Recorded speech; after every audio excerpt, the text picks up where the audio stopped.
if I look at the kind of trajectory of my career, that I suppose I started off, little boy at the piano behind me, playing the piano, saying, look, mom, look, dad, I've written a tune. Or listen, rather. Look, that's interesting. I said, look, but listen. And, then, of course, I did study composition.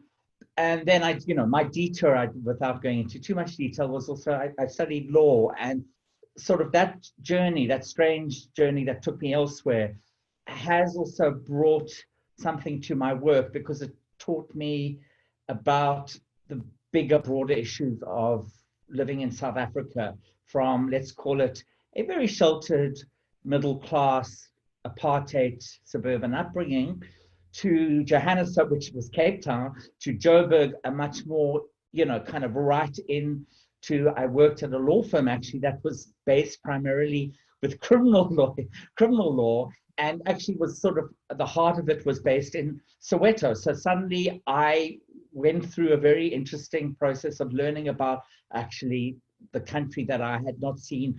I haven't had a real understanding of what it was to grow up like this. And so just to sort of diverge from that, and then of course, working with William, which really was an amazing experience, because I learned this idea of looking creatively at inspirations, as the way William does, from things like text, as you said, Mary, photography.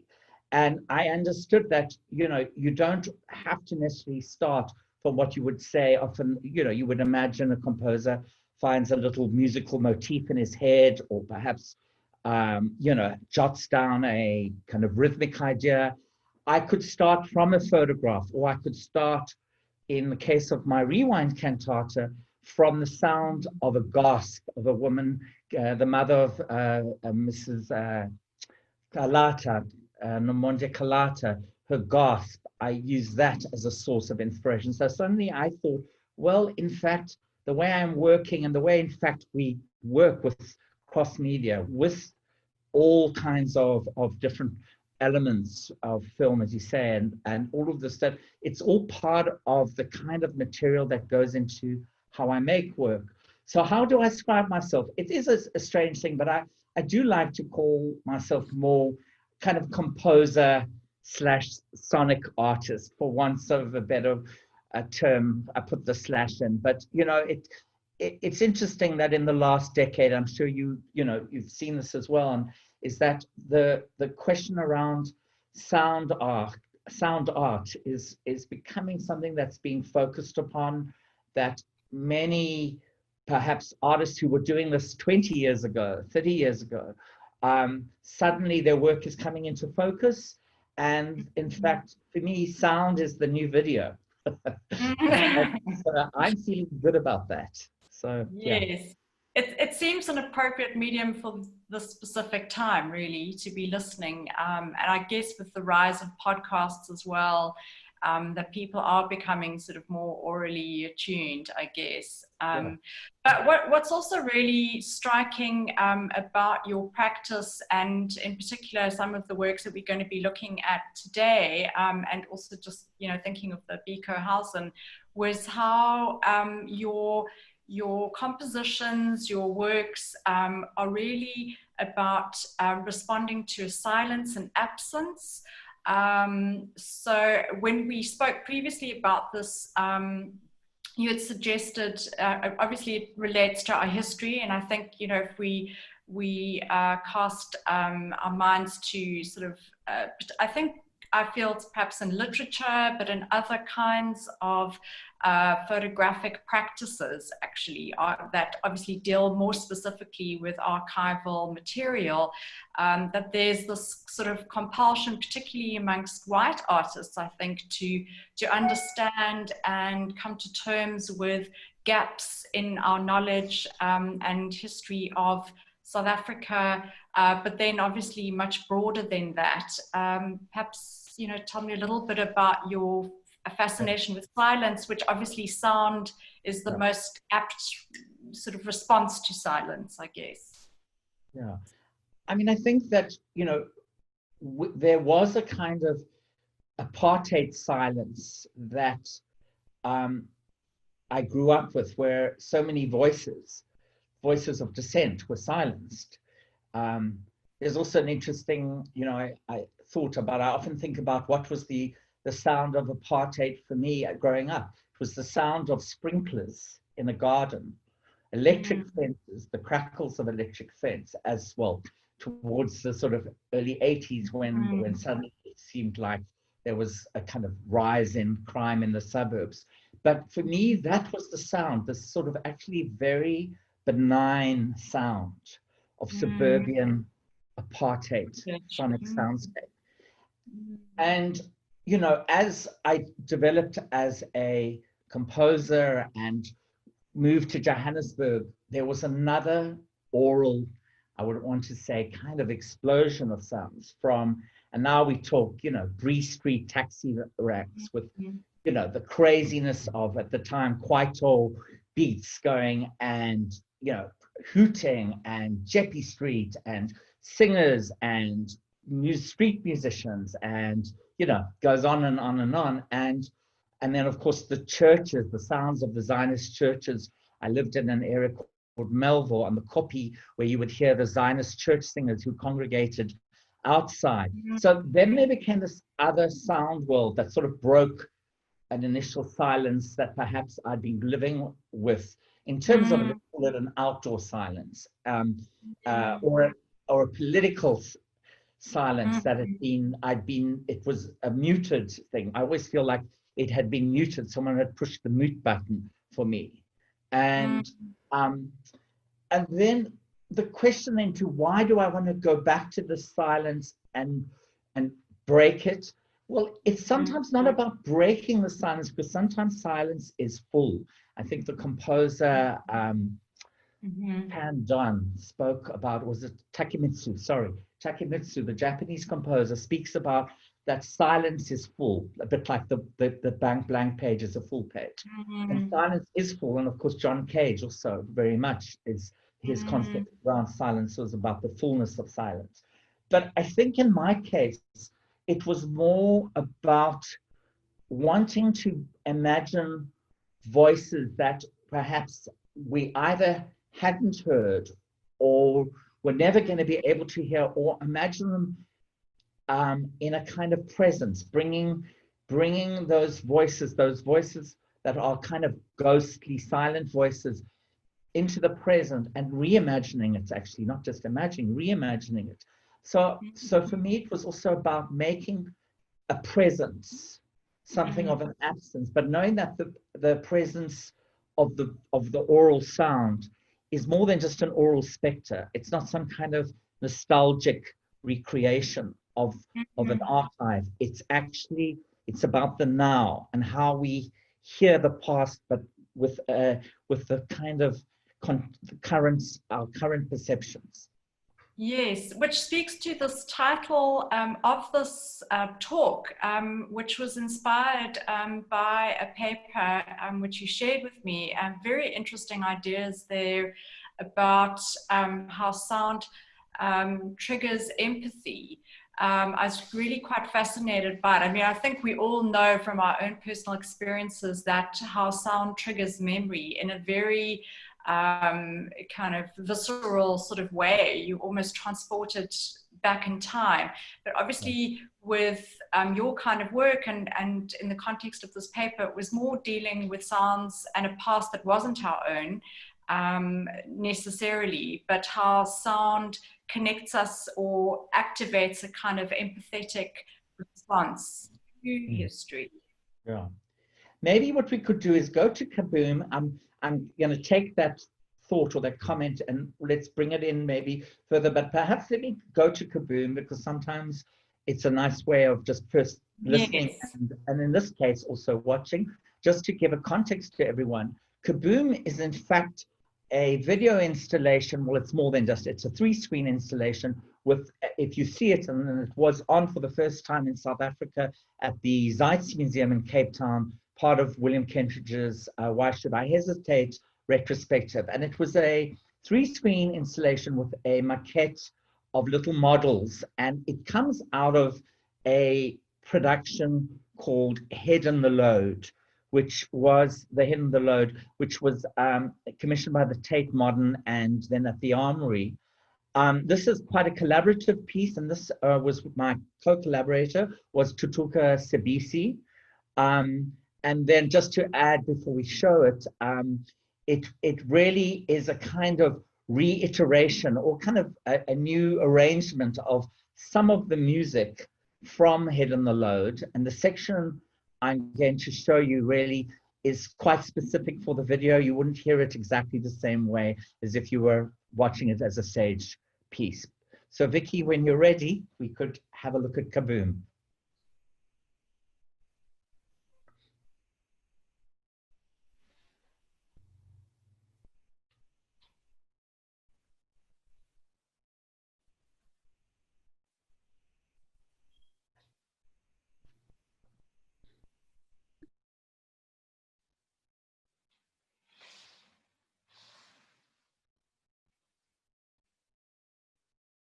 I'm not hearing sound, Vicky.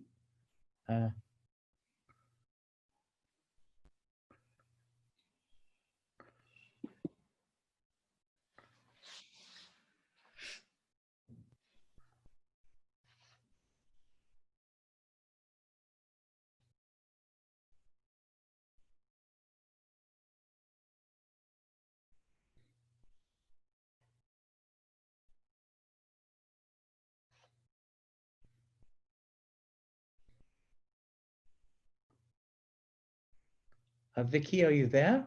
I'm wondering.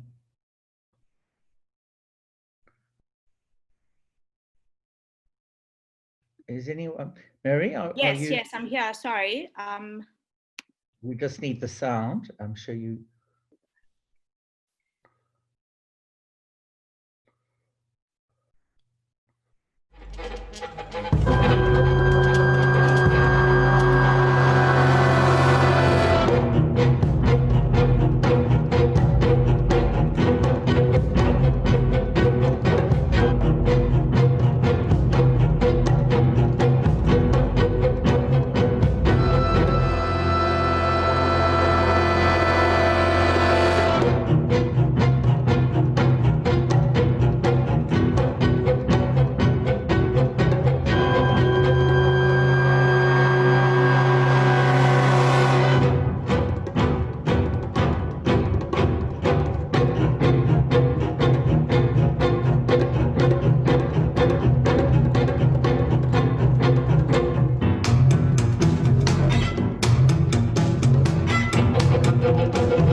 Sorry, Ah, I was muted there for a second. Sorry. Yeah, I was really quite fascinated when you sent me the notes about how you the sort of nuances of the composition for Kaboom, which I'm not sure that we can completely perceive through this extract, but yeah, tell me a little bit about how you melded this kind of oral language, which is very cinematic.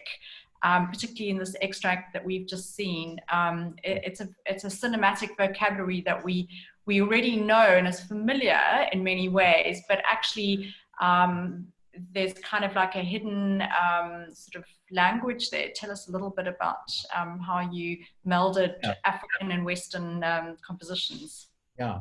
So, I mean, Tutuka and I, when we worked together on this, it was quite an interesting thing because in some ways, and there's a kind of interesting, complex conversation around this in itself, is that Tutuka's background is Drakensberg Boys Choir, you know, B-Maz at Stellenbosch or honors at Stellenbosch in conducting and choral and he, in fact, in some ways, has had the more classical traditional background, so to speak.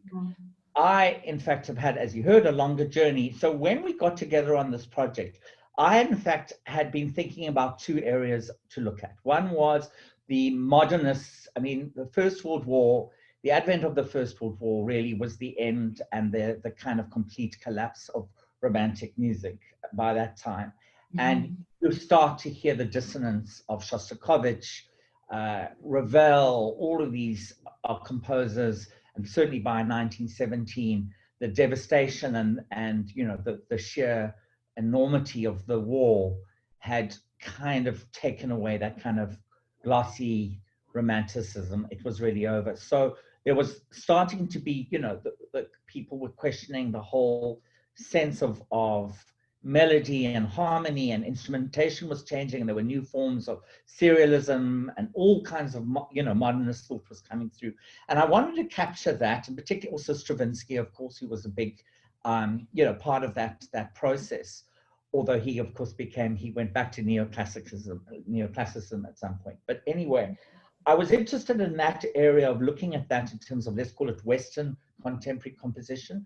And then I was interested in what I would call a language of African music that, in fact, not necessarily was something that I could put my finger on, because it, you know, you would have to think about, well, you know, if you want to say to yourself, which was a question that Tutuka and I had, well, what was the music that and just to sort of give a small context, that one of the most important things about the piece, The Head and the Load, and Kaboom, as the byproduct, was the fact that there were a presence of Black men who were basically used by the colonial powers to be porters, carriers, and their role as servants of the colonial powers was really, you know, pretty close to some form of slavery.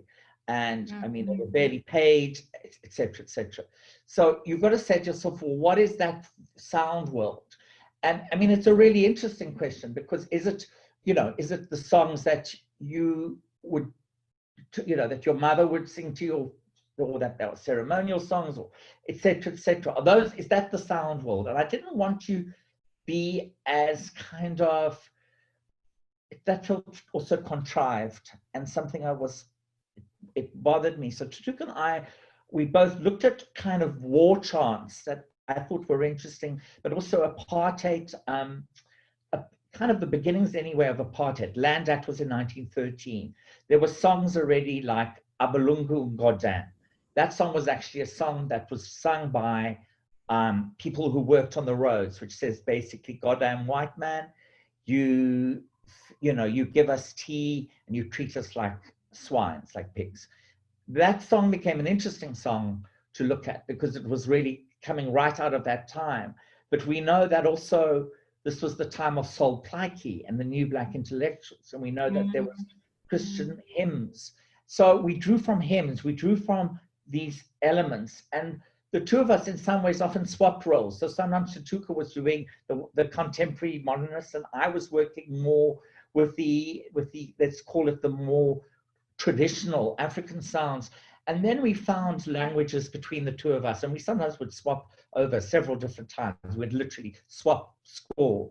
And that's just interesting. And a side note to it is also then looking at how it's received by, certainly in Europe, how we had journalists who would ask literally the question. They would, music journalists, one in particular, said to us, "Oh, so Philip, you're doing the Western European music, and Tutuka, you're doing the African music." And we both looked at each other and said, "Okay, let's just let's just kind of really, we have to really take that on." And we did. And a couple of times we had to be really quite, this is just kind of an old mentality that of, who does what. And so it was interesting for me how more in Europe that perception kind of filters through.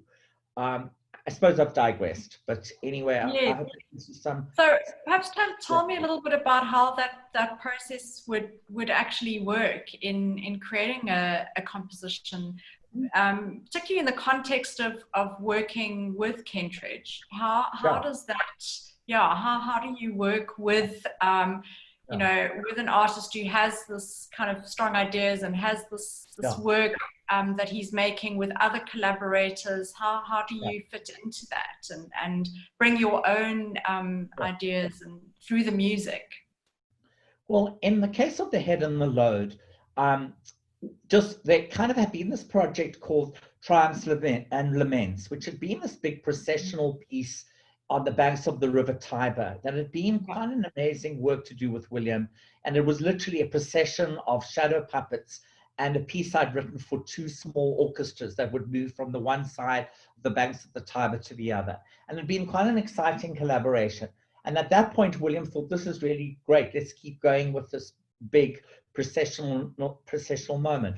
And he brought that idea into the idea of The Head and the Load, which would, I call it a walking opera, because it kind of just defies, talking about defying description, it really does, because it's so many things. And in the case of this work, I very much started at the same time as he did. So we had wonderful access to archives from the Imperial War Museum in London. But, so there was an enormous array of archives, some of which I knew where to go to. And I'll come to the one particular archive in a minute. Yes, we will discuss. But in terms of that, so I would draw an archive, look at things, and see things that would inspire me. And one of the big themes that William had sort of accentuated and had been in one of our most early discussions, and we literally had these discussions together. And what happens in these discussions is that William said that he was very keen, or certainly wanted the work to, in some ways, really bring through the sheer numbers of people in Africa, both civilians and call it the Black Porters, and soldiers, because there were soldiers from, used by the West, in West Africa, by the French colonial forces. All of those numbers are kind of hidden. It's relatively an unknown history. It's got, the last few years, it's starting to be talked about. And the question of numbers became a very, very important thing. So I go off on my own, merrily looking through archives, and I start to see things that start to connect. So what do I see? I see a whole folder of literally lists of goods sent to the troops, Black African troops, by the London's Royal Philanthropic Society. Goods that were sent to them whilst they were at war. Goods from shoes, gloves, cricket bats, etc. And I see these numbers, lists of them. And I think that's interesting. So I put that to one side and I think that could be a piece. That could be something there. Or I'll take in relation to the piece that we just watched. So the one thing I was going to say, what's not in that piece is the fact that there's a vocal side to it that is the Abulungu Goddamn, which is the actual vocal chant of the goddamn white man. And that is used